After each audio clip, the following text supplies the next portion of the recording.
ठग की बेटी। एक ठग की बेटी अपने पिता के काले अतीत से लड़ते हुए अपनी खुद की पहचान बनाती है।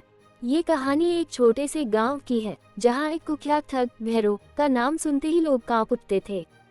भैरो ने अपने जीवन में अनेकों लोगों को लूटा और कई घर तबाह कर दिए, लेकिन उसकी जिंदगी में सबसे प्यारी चीज थी उसकी बेटी राधा। राधा सिर्फ 10 साल की थी, लेकिन उसकी मासूमियत और भोलेपन ने भैरो के कठोर दिल को भी नर्म कर दिया था।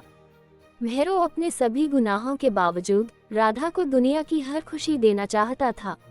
उसने उसे हमेशा बुराई से दूर रखा और उसे यह कभी महसूस नहीं होने दिया कि वह एक ठग की बेटी है।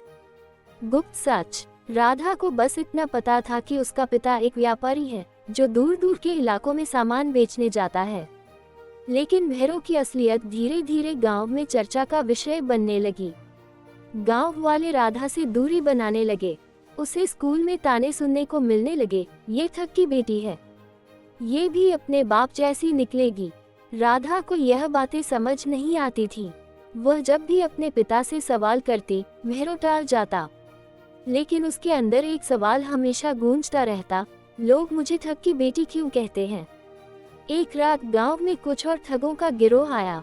वे लोगों के घरों को लूटने लगे और सभी को डराने धमकाने लगे। गांव के लोग भैरो के पास मदद के लिए आए। भैरो पहले तो मना करना चाहता था, लेकिन फिर उसने सोचा कि यह मौका है जब वह अपने गुनाहों का प्रायश्चित कर सकता है। भैरो ने ठगों का सामना किया और बड़ी बहादुरी से गांव की रक्षा की। इस लड़ाई में भैरो को गंभीर चोटें आईं, लेकिन उसने ठगों को गांव छोड़ने पर मजबूर कर दिया। घायल भैरो को देख राधा रो पड़ी। उस रात भैरो ने उसे अपनी पूरी सच्चाई बताई। उसने बताया कि वह एक ठग है जिसने अपने लालच में कई लोगों का नुकसान किया है, लेकिन राधा की मासूमियत और प्यार ने उसे बदलने पर मजबूर कर दिया।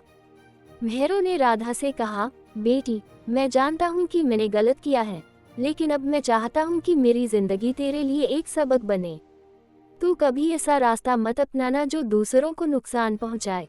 तू हमेशा सच्चाई और ईमानदारी के रास्ते पर चलना। भैरो ने अपने गुनाहों का प्रायश्चित करने के लिए गांव के लोगों से माफी मांगी। उसने अपने जमा किए हुए पैसों से गांव के बच्चों के लिए स्कूल बनवाया। धीरे धीरे लोग उसे माफ करने लगे। राधा ने अपने पिता के आदर्शों को अपनाते हुए एक ईमानदार और नेकदिल इंसान बनने का प्रण लिया। उसने अपने पिता की कहानी को सबके साथ साझा किया, ताकि लोग ये समझ सके कि हर इंसान बदल सकता है। भैरो की कहानी हमें ये सिखाती है कि गलतियां इंसान से होती हैं, लेकिन उन्हें स्वीकार करना और सुधार करना ही सच्ची इंसानियत है। और राधा, जो कभी ठग की बेटी कहलाती थी, अब गांव की सबसे प्रिय और सम्मानित बेटी बन चुकी थी। क्या आप सोचते हैं कि भैरो ने जो किया वह उसकी सजा कम कर सकता है?